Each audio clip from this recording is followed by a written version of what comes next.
Porque a gente não pode mais achar que, não, eu organizei esse evento, não me ocorreu nenhuma mulher para falar sobre esse tema. Certamente tem. E eu tive essa conversa durante esses 16 anos fazendo campanhas olímpicas, né? E isso é muito especial, porque o mar te dá ferramentas para você crescer e se empoderar como mulher. Então, enquanto a gente não tiver uma transversalidade nesse cuidado com o oceano, em que a sustentabilidade ela seja uma preocupação prioritária, independentemente da área em que você atua, eu acho difícil que a questão de gênero seja também priorizada.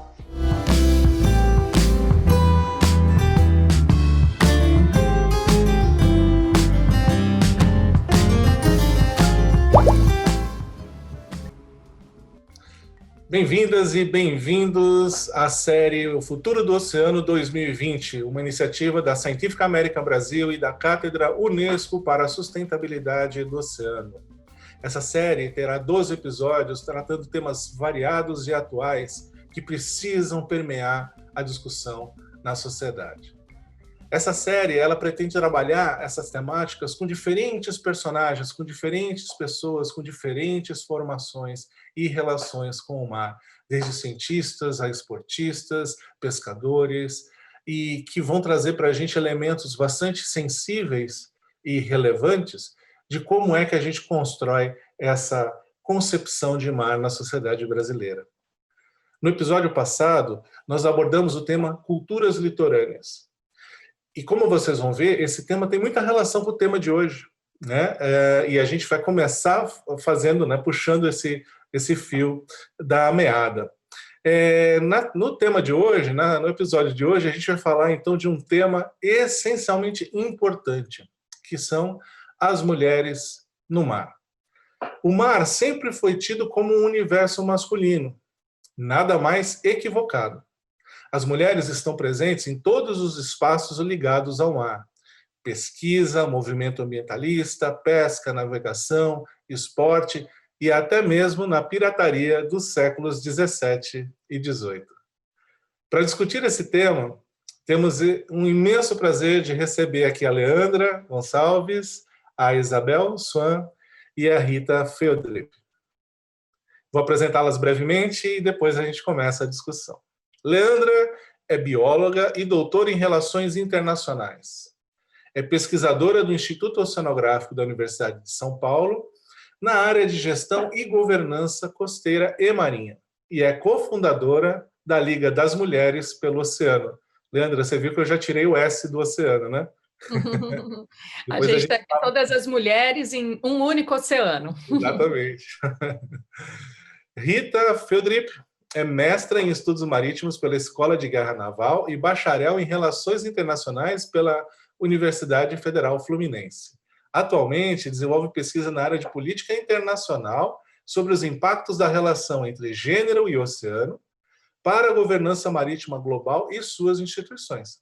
Faz parte da equipe de colaboradores da Cátedra Unesco para a Sustentabilidade do Oceano e é pesquisadora dos grupos Economia do Mar, na Escola de Guerra Naval, e Política Internacional e Gestão do Espaço Oceânico, na Universidade Federal de Pelotas. É também associada à UISTA, Brasil, que significa Associação Internacional das Mulheres na Navegação e no Comércio Exterior. Bem-vinda, Rita. Isabel Swan, com sua parceira à época, foi a primeira mulher a conquistar uma medalha olímpica na vela brasileira em Pequim, em 2008.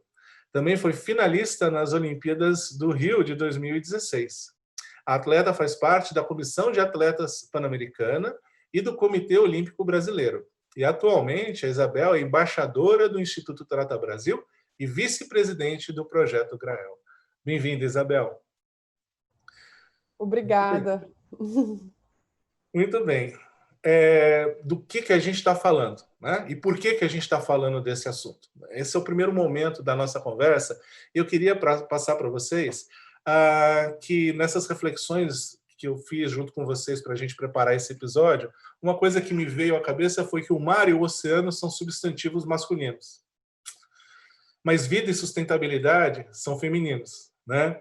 E isso revela um pouco a ligação que a gente tem com a temática, né, a mulher, né, com os povos do mar de uma forma geral. E eu queria trazer um pouco do que a professora Naina Pierre mencionou no episódio anterior em relação às mulheres, à vulnerabilidade e aos povos do mar, né? E com isso, ela deixa muito claro que as mulheres, mais do que as próprias comunidades, ou seja, as mulheres nessas comunidades de pescadores, elas têm uma pressão adicional, né?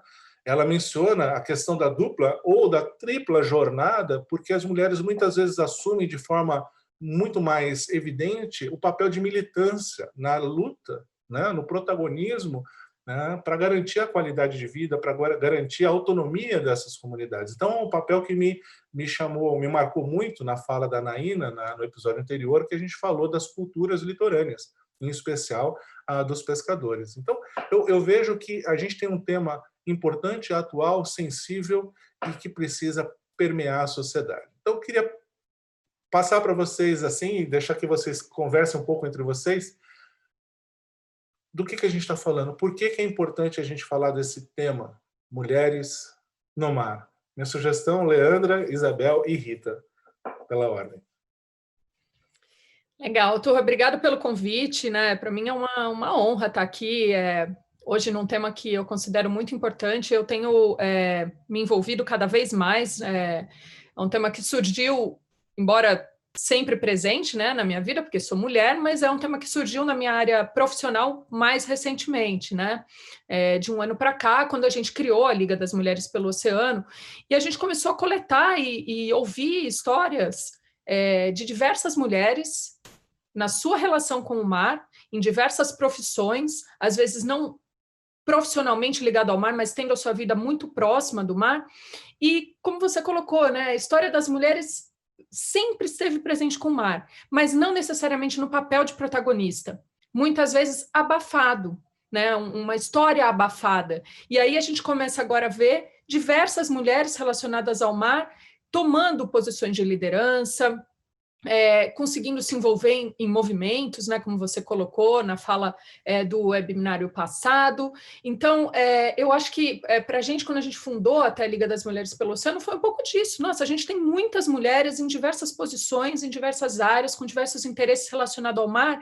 Chegou a hora da gente ser protagonista de algum movimento, né? E são mulheres que são mães, meninas, adolescentes, profissionais, e que têm histórias ligadas ao mar. Onde estão essas histórias? Quem são essas mulheres? O que fazem essas mulheres, né?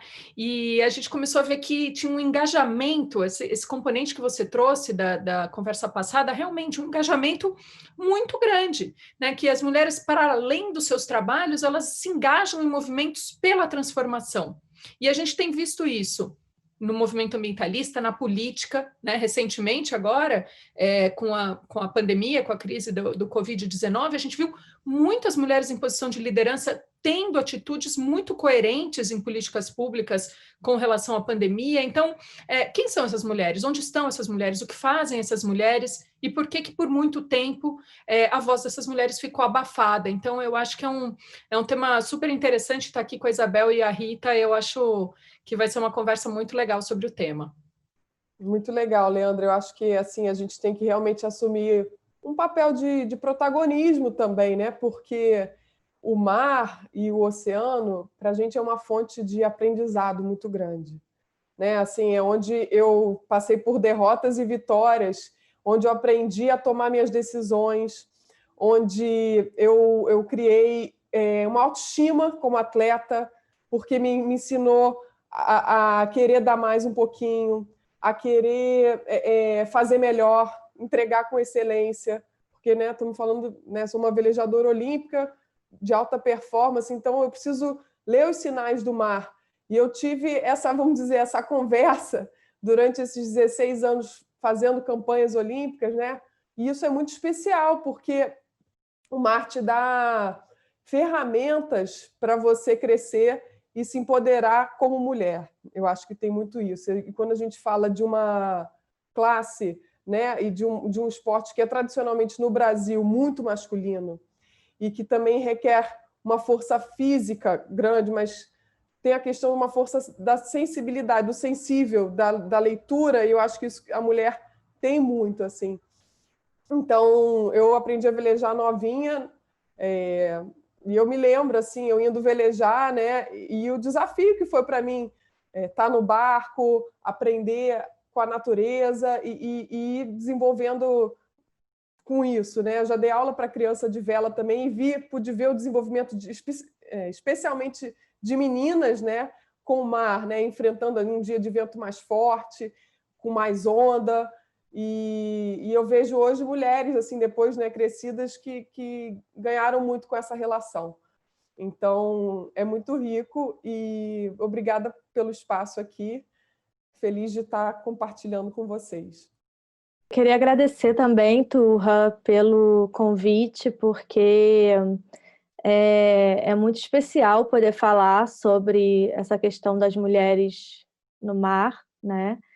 E eu acredito que, fazendo uma ponte de ligação com o que já foi conversado, a Leandra está muito certa quando ela diz que as mulheres sempre estiveram no mar, né? Eu acho que um problema que a gente tem é de invisibilidade dessas histórias, e daí a importância de trazer para o primeiro plano, né, o que essas comunidades tradicionais, essas comunidades litorâneas, elas podem contribuir.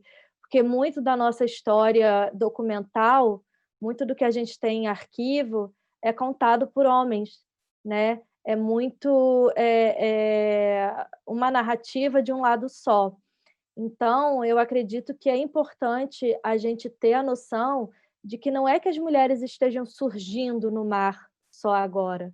Elas sempre estiveram e elas precisam ser reveladas, né? E eu acho que o espaço, o momento em que a gente tem no mundo, é um espaço em que isso está ganhando relevância, né?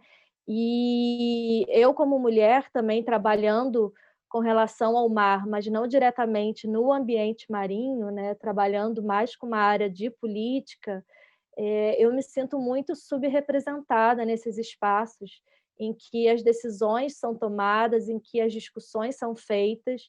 Então, como a Isabel falou, é um espaço muito, muito masculino ainda, e a gente precisa criar um movimento, né? E é um movimento como uma onda, né? Ele vem aos pouquinhos e ele vai crescendo até chegar na praia.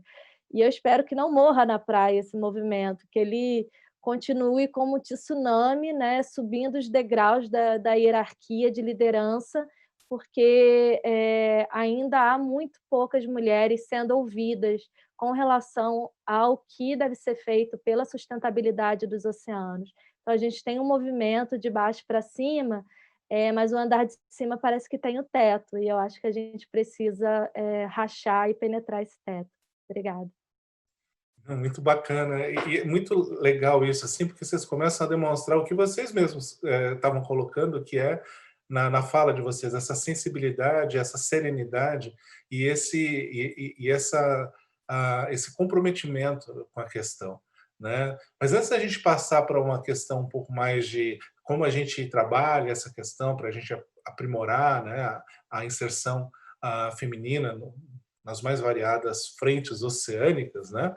Para já começar a usar algum trocadilho aqui né, que não me deixa, né, de lado, né? Eu queria perguntar para vocês, pedir para vocês explorarem um pouco. Quando a gente está falando em mulheres no oceano, a gente está falando de que atividades, né? Vamos tentar dar alguns exemplos. Assim, eu sei que vocês trabalham em três diferentes, né, convivem com três diferentes abordagens, né? A questão da mulher embarcada, a questão da ciência, a questão do esporte, mas onde mais a mulher está? Vamos explorar um pouquinho isso para a gente, então, entender um pouco as dificuldades para depois entrar numa abordagem de futuro.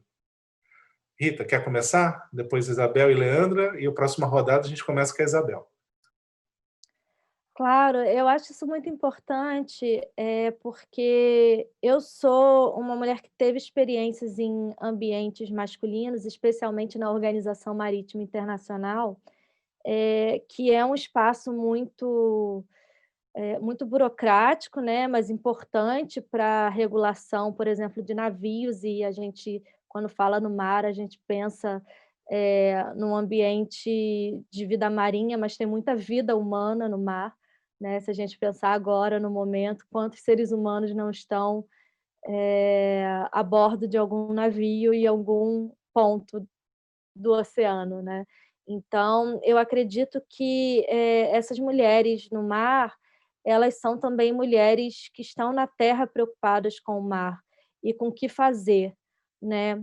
E eu acho que não tem como a gente evitar uma interação muito forte entre as mulheres que estão sofrendo diretamente com os efeitos negativos do ser humano no mar e das mulheres que estão em terra tentando evitar que esses efeitos ocorram, né? Então, eu acho que tem uma interdisciplinaridade aqui nessa conversa, e eu acho que a gente ter uma bióloga, alguém da área de ciências humanas e uma esportista, eu acho que isso significa essa ligação, né, entre quem está diretamente conectado e vivenciando essas experiências marinhas e quem pode ajudar, né, na melhoria e na otimização dessas experiências. Então, eu acho que a gente não pode esquecer dessas mulheres em cargos, né, políticos, de políticas públicas, de governança, de decisão, de discussão, mulheres que estão hoje na mesa tentando passar uma lei e não gritando mais alto do que os homens que estão também nessa mesa e querem evitar uma lei de conservação que seja mais preocupada, né, com o meio ambiente. Então, essas mulheres, para mim, também são mulheres no mar e têm a sua importância devida, né, que precisa ser referenciada, né? Tendo minha referência, por exemplo, quando criança, né? Quando criança, eu ia velejar na Baía de Guanabara e, às vezes, eu catava lixo. Eu voltava da Bahia, no meu Optimist, que é um barquinho de criança, até 15 anos, e eu ficava assim, nossa, tem muito lixo. Eu ia levando saco plástico para dentro do meu barco, sabe? Catando lixo, chegava no clube, colocava no lixo, um pouco impressionada com aquela condição. E aí a gente veio pensando anos depois, né? Eu estive em Copenhague defendendo a Olimpíada no Rio de Janeiro para que ela viesse em 2009. E aí, alguns meses antes da Olimpíada, a gente não vê uma melhora efetiva, né? Algumas estações de tratamento foram criadas, alguns investimentos, mas rede coletora de esgoto, efetivamente limpeza da Bahia, tem os ecobolts, mas também todo mundo fala que é um pouco enxuga-gelo, né? Porque os ecobolts vêm para pegar o lixo, mas efetivamente a fonte continua gerando lixo, né? A população continua, enfim, não reciclando. E aí você faz uma barqueata, organizei uma barqueata na época para que isso fosse levado, né? Isso fosse prioridade, porque afinal de contas o que é mais importante é o quê? É o legado, né? E aí, quando você pensa em mulheres, a mulher é mãe, né? A mulher tem essa relação materna, amorosa, e pensa muito, acho que no futuro, a longo prazo, assim, ter essa ideia dos ciclos, essa ideia da evolução, essa ideia do que você vai deixar para os seus filhos, né? E eu acho que isso é um tema sensível à mulher, porque quando eu penso, nossa, quando criança não mudou, eu estou agora na idade adulta, vou fazer alguma coisa, sabe? Eu não tenho como deixar, tem que ser para hoje, é para ontem, sabe? Não tem como deixar isso passar, esse discurso tem que chegar, esse discurso tem que ser prioridade dentro da casa das pessoas, as pessoas têm que mudar, têm que fazer o esforço, entendeu? Porque só assim a gente vai dar mais um passo, e assim a gente vai caminhando para uma evolução, mas isso porque eu acho que tem esse lado amoroso e materno, que é o que a gente vai deixar para uma próxima geração, sabe? Então, isso eu acho que é um ponto assim que a mulher pensa muito, porque a gente gera filhos, entendeu? Então, é isso. Eu pego esse gancho da Isabel, que eu estava justamente aqui pensando sobre isso, né? A mulher tem esse componente do cuidado, do carinho, do pensar no futuro, né? Biológico, evolutivo, né? O cuidado parental, né? No caso dos mamíferos, né? Nós, né? Os seres humanos, no caso. E interessante como essa questão do cuidado, do carinho, do pensar no futuro, né? Do você garantir sustentabilidade para as futuras gerações é importante e relevante em todas as áreas relacionadas ao mar. É legal nas artes, né? Você ter essa sensibilidade para passar uma mensagem. É legal no esporte, porque você está fazendo o seu esporte, mas está pensando no futuro. É legal na ciência, porque você está fazendo uma pesquisa com um olhar aplicado, com um olhar pensando com mais sensibilidade no seu objeto de estudo, ou de que forma você pode se envolver mais. E é legal nas políticas públicas, como a Rita colocou, porque é onde está sendo tomada a decisão, né? E o meu perfil sempre foi um perfil muito interdisciplinar, né? E, de certa forma, me considero até privilegiada porque trabalhei em muitos ambientes com muitas mulheres fortes, né? Hoje sou pesquisadora de pós-doutorado no Lab Manejo, coordenado pelo professor Turra, mas com a maior parte das pesquisadoras do time sendo mulheres. Né? Trabalhei em organizações não governamentais que, embora também seja um ambiente onde existe um abafamento da voz feminina, eu trabalhei na Fundação SOS Mata Atlântica, que é liderada por uma mulher, então me considero privilegiada, mas também atuando nesses ambientes, e principalmente no ambiente de política pública. Eu lembro de um momento onde a gente estava trabalhando, tinham várias mulheres juntas, trabalhando pela criação de um complexo de unidades de conservação. E me lembro que a gente trabalhou muito para conseguir avançar um tijolinho para a proteção do mar, e lembro da Ângela Kusaki, que é diretora da rede para unidades de conservação, num certo momento onde a gente falava, gente, mas a gente está falando, ninguém está ouvindo o que a gente está falando. E ela olhou para mim e falou, ao longo dos anos da minha vida, eu aprendi a falar mais rápido para me fazer ouvir. E aquilo me caiu uma ficha muito importante, porque é isso, a gente acaba desenvolvendo, se adaptando para você conseguir se fazer ouvir num ambiente que ainda é muito dominado, é muito machista, e aonde a gente não conseguia muito colocar ou imprimir a nossa força, né? E acaba que a mulher, além dela ter essa sensibilidade, esse carinho, ela tem também muita resiliência para atuar nesses sistemas ainda muito dominado, né? Muito presente do sexo masculino. Então, por mais que eu me sinta privilegiada, eu também atuei em muitos ambientes de políticas públicas onde ainda é muito difícil a gente se fazer ouvir. E que, recentemente, acompanhando essa questão da pandemia, eu vi que em muitos lugares liderados por mulheres, e tive a oportunidade de estar recente na Califórnia, acompanhei o caso da Baía de São Francisco, onde a gente viu que as prefeitas, no caso, né, fazendo um paralelo, conseguiram, com um time bastante presente, de mulheres, tomar atitudes muito coerentes em relação à pandemia, atitudes solidárias, atitudes cooperativas, né? Ou seja, pensando num futuro. Então, eu acho isso muito interessante. Eu acho que esse cuidado, esse olhar feminino, ele é necessário nas diversas atuações que a gente pode ter relacionada ao mar.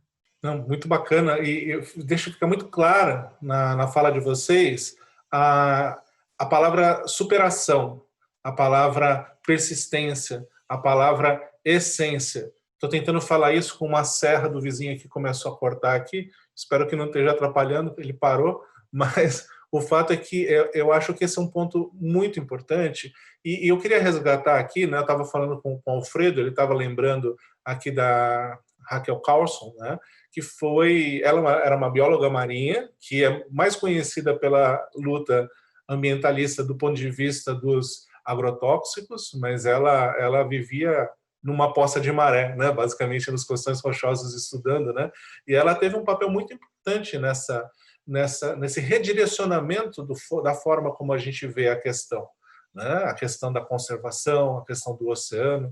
E conversando com a Monique também aqui no chat, a questão do protagonismo da mulher no movimento ambientalista. Então, se você vê a Raquel Carlson, você vê a Sylvia Earle, que é uma embaixadora do oceano, você vê, embora seja mais focada na questão climática que está relacionada com o oceano, a Greta Thunberg, né, essa adolescente, que era uma menina, agora já é uma adolescente, com uma força tremenda, né, tremenda. E superando um monte de dificuldades, inclusive pessoais, de se relacionar, de se colocar. Então, assim, é uma coisa tão bacana, tão assim, inspiradora, que eu vejo que realmente as mulheres, quando elas se colocam, né, e especialmente nessa perspectiva de superação dessa situação de assimetria, né, elas se colocam de uma forma, e eu vejo se colocar, eu tenho acompanhado a Leandra na discussão da lei do mar, né, ela tem sido uma guerreira com todas as suas gentilezas, né, e suas armas de convencimento, né, e sempre nisso que a Rita mencionou, né, a questão da leveza, de como se colocar, mas não deixando de falar rápido, de se colocar. Então, eu tenho vivenciado isso, e isso é muito bacana. E para passar a bola já, a Monique estava lembrando aqui que a gente tem 78% dos seguidores da cátedra são mulheres. No laboratório, basicamente, eu acho que 80%, 85%, né, Leandra, né, Rita? São mulheres. E eu na cátedra também, né? Então eu vejo assim que a gente tem aí um turning point, né? Uma situação, um movimento muito interessante. Temos o movimento das meninas pela ciência, né? Temos o movimento das mulheres para, né, no mar, né? Então, isso é muito, muito legal. Mas eu queria passar para vocês, assim, talvez direcionar um pouco para a gente falar um pouquinho dessas barreiras, para a gente poder caminhar para o futuro, para pensar como a gente fortalece isso, né? A Isabel já trouxe algumas ideias, mas assim,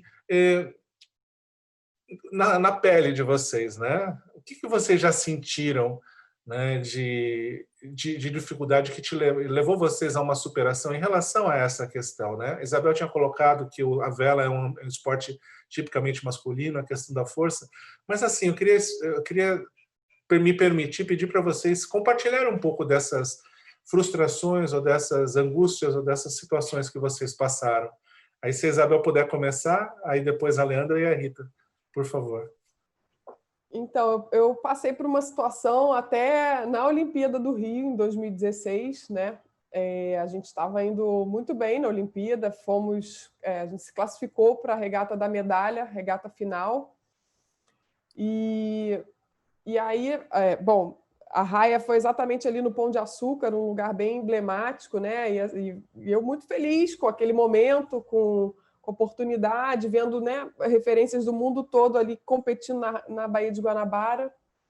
Só que chegou assim a primeira perna do contravento que a gente fala, né, da regata, fazendo a regata, quase chegando na boia de contravento, a gente pegou plástico na bolina do barco. A gente estava ganhando a regata. Eu tenho imagens aéreas e tudo desse momento. A gente estava realmente na frente dos australianos e da equipe neozelandesa. E durante a regata foram mais outras 2 vezes que isso ocorreu. A gente estava ganhando, né, começando ali a regata, e terminamos em 7º lugar a regata. E para mim, né, como foi uma experiência, poxa, você treina muitos anos para uma Olimpíada, né? Você se dedica, é uma vida, enfim, é um projeto de vida, e você abre mão de muita coisa. E chegar no momento e ser barrado por um saco de lixo, né, e não ter conquistado a medalha, uma posição melhor, e, enfim, eu acho que isso para mim serviu como um sinal de que é isso que eu tenho que lutar, sabe? Eu tenho que lutar para reduzir o consumo de plástico, para reduzir, para aumentar a consciência ambiental.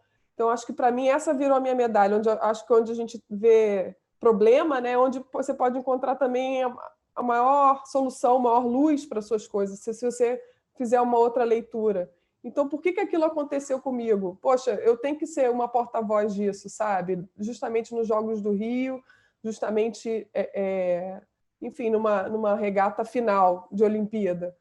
E é isso que eu venho procurando fazer, cada vez mais me envolvendo, né? Agora eu estou num processo fazendo uma transição de carreira, e por isso participando agora da Liga das Mulheres, entrando, e sempre, né, que quando sou chamada para falar, dividir a minha experiência no mar, eu procuro fazer, e aqui em casa também reciclando lixo, porque não adianta, né, você falar e se não fizer dentro de casa. Então, acho que a gente tem que fazer, tem que consumir menos plástico, é muito difícil, às vezes eu bate até uma culpa, assim, porque você fala, gente, como é que eu vou conseguir, sabe?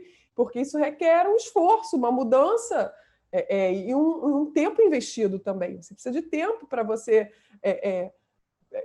não consumir, de repente, o shampoo, que facilmente tem aquele, né, aquela embalagem, ou você levar seus saquinhos, não comprar, às vezes, a granel para evitar plástico. Enfim, tem vários formatos, né, que você pode melhorar. Tem coisas feitas com bambu, e aí você começa a evitar comer excesso de carne, muitas coisinhas que você pode ir mudando, que você sabe que isso pode fazer um impacto, né, no ambiente.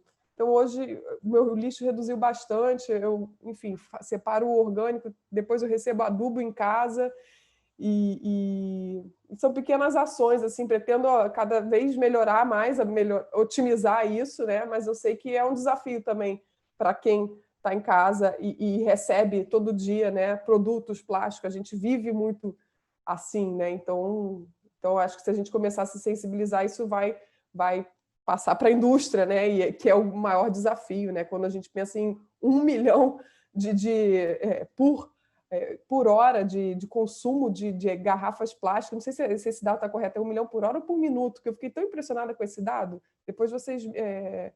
de garrafas plásticas de água, de consumo de água, né? Então, até na vela olímpica, o pessoal está levando sua garrafinha, ninguém está consumindo mais plástico. E aí você tem um grande filtro no campeonato para você abastecer a sua garrafinha d'água, né? Porque não tem mais sentido você, poxa, ter plástico descartável para beber água, sabe? Não tem como mais isso. Então, são coisas assim que são muito importantes que aconteçam e você tem que se conscientizar e se esforçar para mudar uma cultura de consumo. É muito interessante que a Isabel colocou, porque, de fato, né, se a gente for pensar, as mulheres, elas buscam quebrar paradigmas, né, inspirar mudanças, transformar a realidade que a gente está vivendo, né, e eu tenho discutido muito com a Mariana Andrade, que é uma pesquisadora do laboratório do Turra também, essa questão de gênero e oceano, quais seriam os caminhos, né, tem agora a agenda 2030, né, a agenda dos Objetivos do Desenvolvimento Sustentável, que a gente enxerga como um caminho, que eu acho que a gente pode discutir mais no último bloco como futuro, mas o componente que eu queria trazer aqui são as ameaças para a questão de gênero e sustentabilidade, que são invisíveis, entre muitas aspas, ou imperceptíveis. Porque se de um lado a mulher tem essa força de mudança, de transformação, muitas vezes a gente não nota o quanto a gente está enfrentando desafios na questão de gênero na nossa área da sustentabilidade, na nossa área da conservação dos oceanos.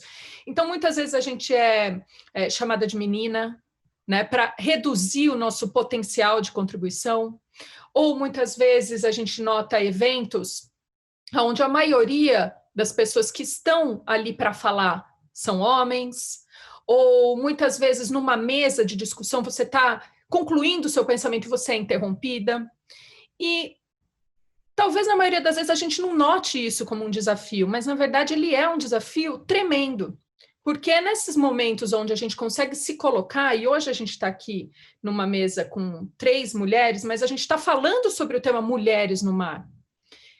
Em que momento vai ser onde a gente vai poder falar das nossas próprias áreas de experiência? Então, gestão costeira, no meu caso, política internacional para a Rita, esportes para a Isabel, onde a maioria vai ser mulher, ou pelo menos a gente vai ter paridade de gênero. Né? Então, a gente tem discutido muito na Liga das Mulheres pelo Oceano, e uma das coisas que a gente tem pensado para romper com esse desafio é ter uma base de dados onde a gente tem ali mulheres, quais são as suas habilidades e sobre o que elas falam. Porque a gente não pode mais achar que, não, eu organizei esse evento, não me ocorreu nenhuma mulher para falar sobre esse tema. Certamente tem. Certamente tem uma mulher com experiência naquela temática, mas ela não está sendo ouvida. Então, eu acho que a gente tem cada vez mais de garantir espaço de fala para as mulheres falarem sobre as suas experiências na determinada área, não só sobre o gênero, que é uma coisa que a gente enfrenta no nosso dia a dia. A gente tem que garantir que um dos comportamentos, posicionamentos que a gente tem atuado como Liga das Mulheres, a gente não participa mais de evento onde a maioria é homem, porque certamente tem uma mulher para falar sobre aquele assunto também, tão competente quanto um homem, não melhor, mas também não pior, tão competente quanto.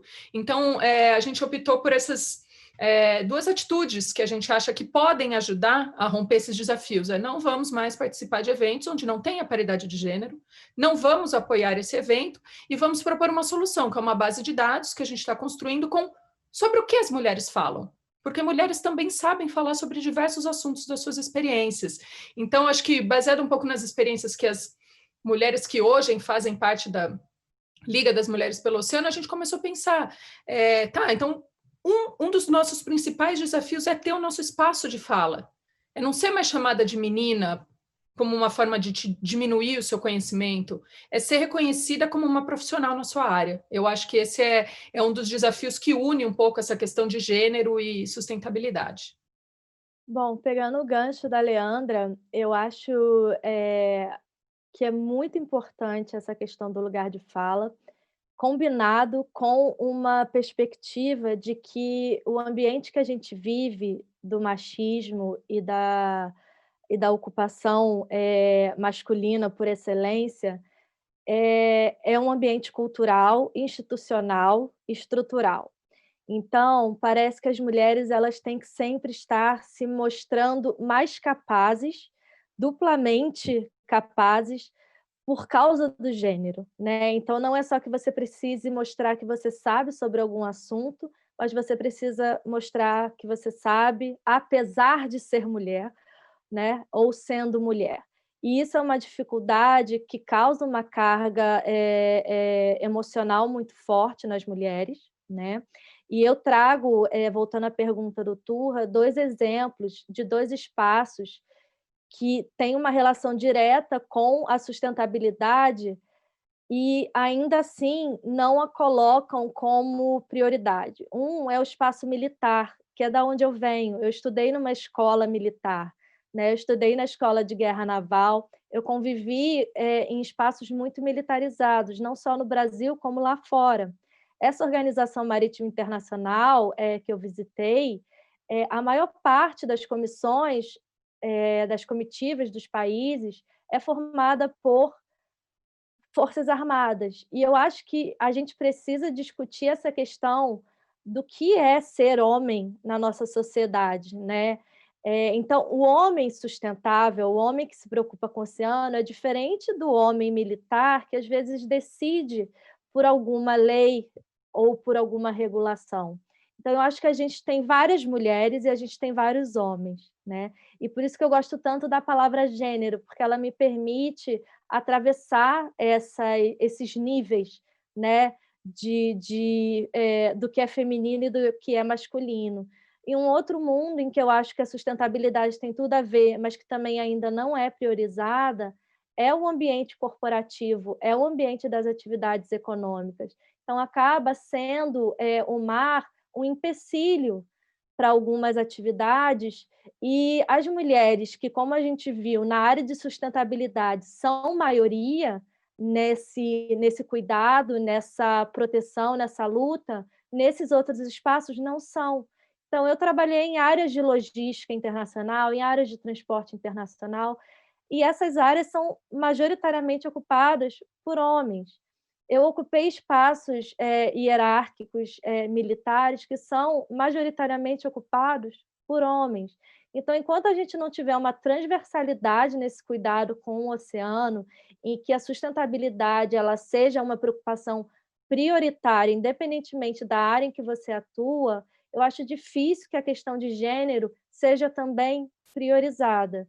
Então, eu acho que, pegando um pouco do que todas falaram, eu enfrentei muitas dificuldades na minha área, né, para poder ser ouvida, mas também para poder me ver representada. Eu não via projeções acima de mim. Os meus líderes eram homens. As pessoas para quem eu respondia eram homens. Então, a gente tem que também um pouco romper a bolha das mulheres que lutam pela sustentabilidade e falar com essas mulheres que estão nesses ambientes que às vezes veem um oceano sustentável como um empecilho para as atividades econômicas e mostrar que, na verdade, não. Que o empecilho é não se preocupar com o oceano, porque senão ele vai morrer. Essa é a mensagem.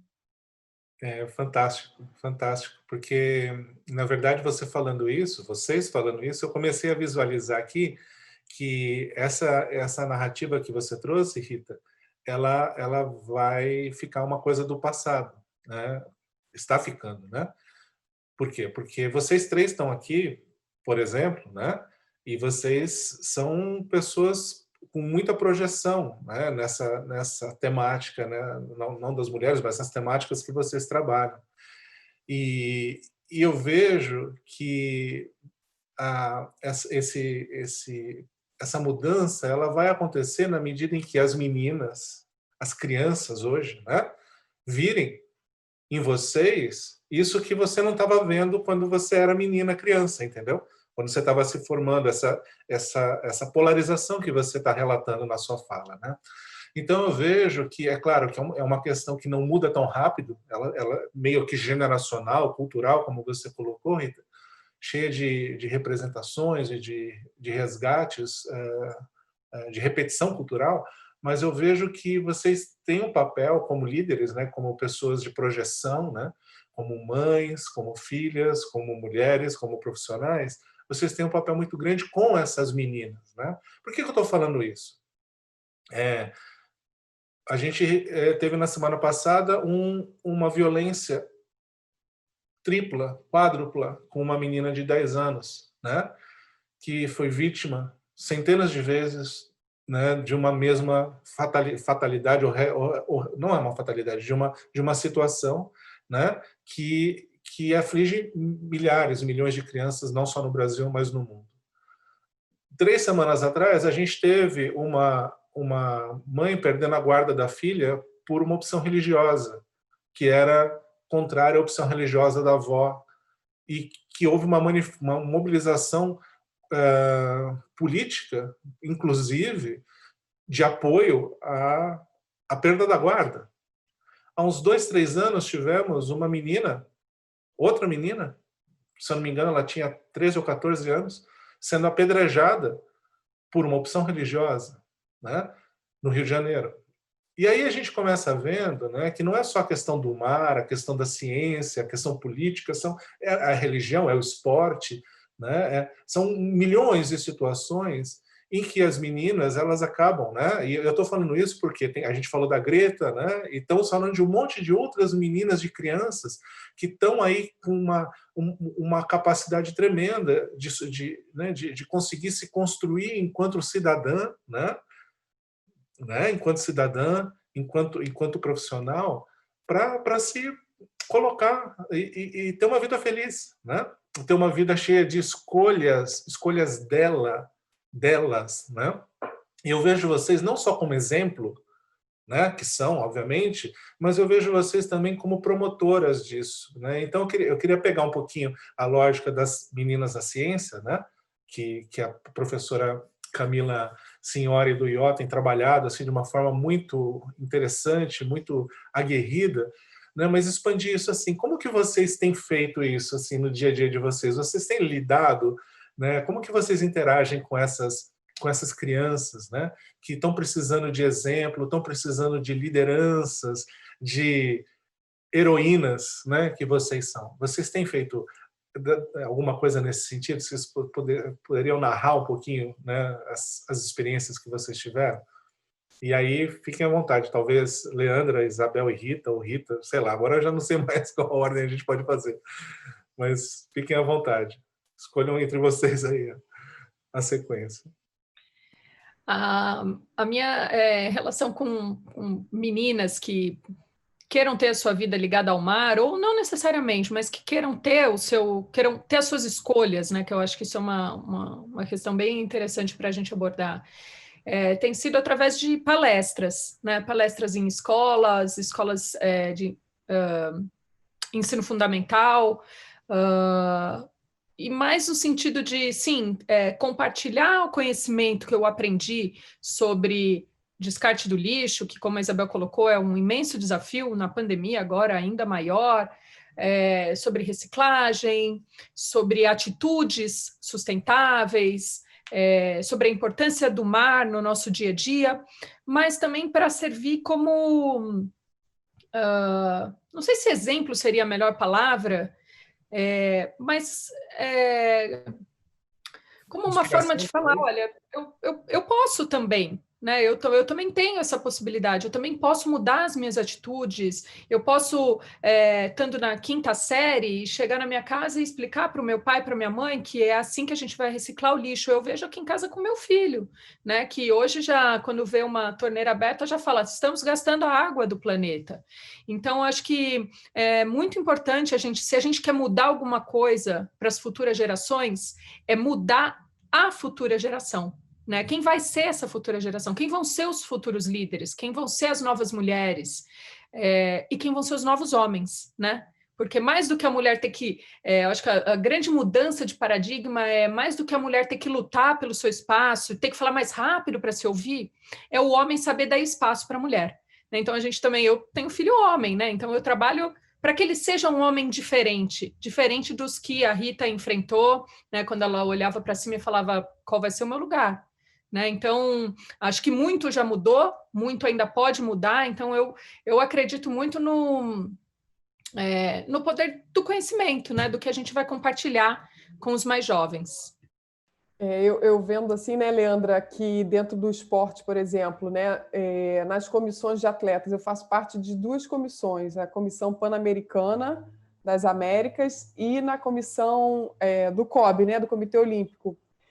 E olha, eu vou te falar que isso é um trabalho voluntário, tá? A gente vai, representa o atleta e pensa em todas as modalidades, não está pensando só na sua, está pensando na classe do esporte, das esportistas e esportistas. Né, homens e mulheres. Mas quem mais atua e quem mais trabalha são as mulheres nessas comissões. Isso é o meu exemplo, que eu tenho de exemplo que eu vivo, né? Porque é um trabalho que não é remunerado, mas que pensa em longo prazo, que pensa no que vai ficar, né, para uma nova geração. Então, você vê um engajamento maior das mulheres nesses colegiados. E eu acho que isso é muito importante, assim, porque isso demonstra esse comprometimento que grande parte da mulher tem, né? E eu acho que esse espaço de fala é fundamental, porque eu acho que se criou um espaço de fala, né? Hoje a gente tem voto em Assembleia Geral, pode discutir, né, o rumo do esporte, e essas vagas são femininas também. E um dos critérios de governança, né, é você ter equilíbrio nesses colegiados de decisão. E aí você tem condição de tomar a melhor decisão. Então, assim, esse espaço garantido por leis de governança, né, isso está trazendo também essa evolução para dentro do esporte. Né? Então, eu acho que a participação e o olhar feminino, sem dúvida, é fundamental. Eu acho que o empoderamento de uma nova geração como um exemplo, mas eu acho que um ponto focal de representatividade, de mostrar um caminho legal, assim, é o nosso papel, né? E aí, através lá no Projeto Grael, né, eu estou combinando velejadas para trabalho em equipe, já tem assim, uma série de ações para o meio ambiente dentro do projeto, que são lindíssimas, desde conhecimento da Baía de Guanabara, dos mamíferos, né, da biologia da Baía de Guanabara, até momentos de limpeza de praia. Isso tudo a gente, né, é um efeito dominó que a criança leva para os seus familiares, vai espalhando, e é especial essa troca. E eu sei que isso é importante, porque eu tive uma madrinha que em 92 foi a Olimpíada de Barcelona, e para mim foi muito marcante para eu seguir uma carreira, é uma carreira que é difícil você tomar a decisão de seguir, né? Ser velejadora profissional, uma esportista no Brasil. Então, é importante essa referência. E eu acho que a mulher pode exercer muito bem esse papel, principalmente quando a gente quer equidade, pensando em equilíbrio de gênero, né? Que é algo que a gente sempre sofreu, assim, esse reconhecimento. Você tem que provar muito que é capaz para ser ouvida, e ainda assim a gente passa por muitos desafios, na vela inclusive. Mesmo depois de tudo que eu já passei, eu ainda passo por desafios. Bom, complementando, né, o que as colegas falaram, além da educação, que foi algo que a Leandra trouxe muito forte, né, de uma nova geração, e do esporte, né, que eu acho que transforma a nossa própria relação com a natureza, porque Quando a gente faz esporte ao ar livre, por exemplo, isso é uma coisa que eu me lembro de infância, né? Jogar vôlei de praia na praia, né? E isso faz com que você veja a natureza de outra forma. Eu trago também, Turra, a questão da arte. Eu acho que a arte é muito importante e ela tem um papel não só para as novas gerações, mas para as correntes também, né? Para as gerações correntes, entender o papel da arte. E isso eu falo de literatura, de filmes, de música, né? Quando a gente pensa numa Adriana Calcanhoto, que faz uma trilogia de álbuns só dedicados ao mar, quando a gente pensa em autoras brasileiras como a Cecília Meirelles, que fala muito sobre o mar, né? Quando a gente pensa na Cartilha da Mariana, por exemplo, que é uma obra de arte, né? É uma obra de ensino, de divulgação científica, sim, mas é uma obra de arte. Quando a gente fala no Rio dos Navegantes, que é uma exposição que teve há pouco tempo no Museu de Arte do Rio, no Rio de Janeiro. Então, eu acho que a arte ela é um instrumento muito forte e que, sempre em momentos difíceis, ela resiste, e a resistência dela cria tendências. E eu acho que a gente tem visto isso também na sustentabilidade oceânica, e não é à toa que a gente aposta muito na arte, né, como uma forma de engajar crianças e adolescentes, porque, além de divertido, é revolucionário, né, e traz mensagens reflexivas. Eu acho que a arte tem esse papel. E da minha área, o que eu tento fazer, né, além de apresentar toda essa arte oceânica que a gente desconhece muito. Eu morei em Belém do Pará por algum tempo, eu ia na Ilha de Marajós, e a gente tem uma arte cerâmica, né, marajoara maravilhosa. Então, e aí a gente já está falando de rio e mar, que também é algo muito brasileiro, que eu acho que a gente precisa recuperar, mas fecha parênteses. Mas da minha atuação, o que eu tento fazer é mostrar que há formas diferentes de atuar, de decidir e de agir, formas que não são o que a gente historicamente associou ao masculino, que é da concorrência, né, que é do mais forte sempre ganha, né? Então, é um trabalho coletivo, é um trabalho de atenção, é um trabalho horizontal, né? Eu acho que do que eu tenho tentado fazer é isso, é trazer uma cultura do feminino, uma cultura que a mulher aprendeu a exercer, muito porque ela não se via representada, ela era oprimida por essas outras formas de fazer, né? Então, além da arte, eu acho que é uma nova forma de se relacionar com as pessoas. E eu acho que as mulheres têm muito a ensinar com relação a isso. Realmente. A Leandra estava falando ali no começo, né? E ela estava buscando a palavra, e a palavra que me veio, até interrompi, né? O Alfredo colocou aqui também no chat, né? A questão da inspiração, né? Eu acho que é isso que captura. Eu acho que você estava falando, né? A capacidade de vocês, né? Vocês três e vocês mulheres no coletivo, né? De inspirar, né? Eu acho que esse é um ponto muito importante a se destacar, né? Porque a gente não ensina só falando ou só mostrando, a gente ensina subliminarmente, né? Pelo como a gente faz as coisas, sem necessariamente a gente estar no espaço formal de ensino-aprendizagem, né? Então, a Isabel, quando ela estava lá, criança, né, adolescente, retirando lixo, né, ela não estava fazendo isso para, né, ela estava fazendo porque ela achava que aquilo era certo, né? Então, e isso é percebido pelas pessoas, né? Então, essas atitudes diárias que a gente tem, né, tanto homens quanto mulheres, né, como a Leandra menciona, né, do Dante, né, de como ele vai ser quando crescer, né, que homem ele vai ser, né, que menino ele vai ser, que homem ele vai ser, que profissional ele vai ser. E nesse sentido é muito importante a gente ter essa sensibilidade. Quando vocês estavam falando, eu fiz uma continha rápida aqui. A gente tem uma representação no futuro do oceano de 55,55% de mulheres.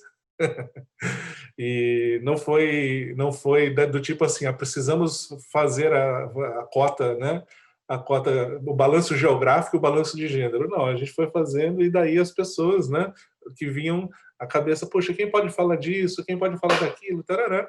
E a gente tem, então, talvez aí um exemplo, né, de como as coisas estão simplesmente acontecendo, né, sem necessariamente a gente ter que ficar trabalhando em cima de políticas ou de direcionamentos, né. Eu acho que é por aí que a coisa vai.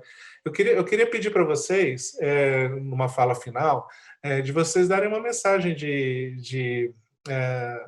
do futuro, né, para o futuro, pensando aqui na, na inspiração dessas crianças, dessas adolescentes, mas não necessariamente em relação ao oceano. Eu acho que o oceano, ele dentro da sua magia, que cativou todos nós, né, em algum momento das nossas vidas, né, ele tem um papel interessante, mas eu acho que é importante também a gente pensar na menina, na adolescente, né, na mulher, e talvez antes da menina, no bebê, né? Talvez antes do bebê, né, ainda, pensar como que a gente constrói um mundo em que as pessoas, não só as meninas e os meninos, né, a gente tem um pouco mais de dignidade de vida, né?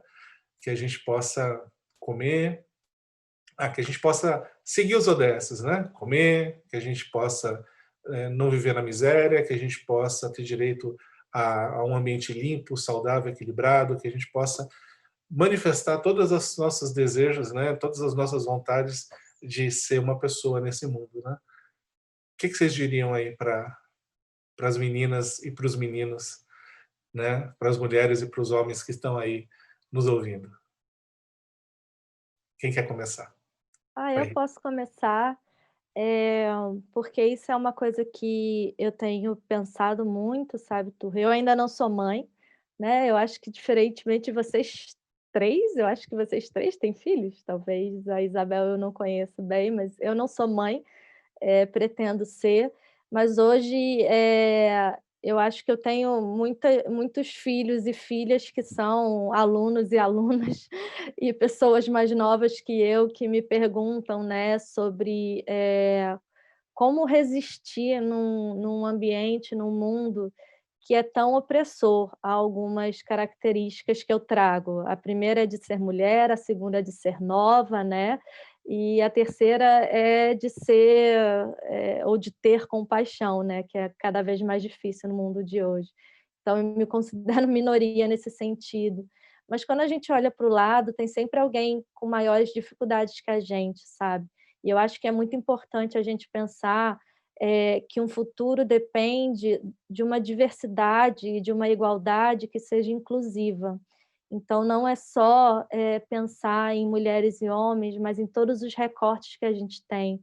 Então a gente tem mulheres, negras, né, a gente tem, mulheres que são homossexuais, a gente tem mulheres de outras nacionalidades, a gente tem, mulheres que são mais pobres, mulheres que são mais ricas, mulheres que são religiosas, que não são, mulheres que são de etnias diferentes, que vêm de criações diferentes. Isso eu expando, né, para o ser humano em geral, mas como a gente está falando de mulheres principalmente, eu queria trazer o empoderamento dessa diversidade, né, e do reconhecimento das diferentes dificuldades, e eu acho que cada um de nós, no nosso posicionamento de privilégio, que cada um de nós tem algum privilégio aqui, né, eu acho que a gente precisa se tornar consciente deles, né, e tentar fazer com que o futuro não seja um futuro de privilégios, mas de direitos iguais, porque é isso que a gente já tem garantido em papel e que na prática a gente não consegue observar. Então a minha mensagem final é essa: crianças, homens, mulheres, nem homens nem mulheres, caso você não se identifique nem com um nem com o outro, fortaleçam-se na coletividade, na diversidade, né, e reconheçam, a dificuldade do outro e usem o seu privilégio para ajudar. Eu acho que esse é o minha mensagem final. Rita, que linda a sua mensagem. Eu acho que né, o oceano já vem com esse papel, né? Assim, você pensar em oceano é conectar todos, sabe? E é pensar no outro, sabe? Você trabalhar pelo outro, fazer do seu ofício o produto do seu ofício uma melhora para o outro, né? Um servir ao outro. E principalmente com muito respeito, entendendo que cada ser humano carrega um oceano dentro de si também, né? Carrega um oceano de aprendizado, de vida, enfim, de emoções. Então, acho que a gente respeitar isso e incluir sempre e acreditar no ser humano com a capacidade de mudança, com a capacidade de interagir de forma saudável com o meio ambiente. Hoje a gente não faz isso, mas acredito que tem muita gente que quer isso e a gente precisa fortalecer esse discurso, esse laço, nos unindo como o oceano. Então, para mim, eu acho que a gente trata do oceano e ele traz as principais características que a gente tem que ter para salvá-lo, sabe? É essa integração e essa profundidade de troca que existe através dos oceanos.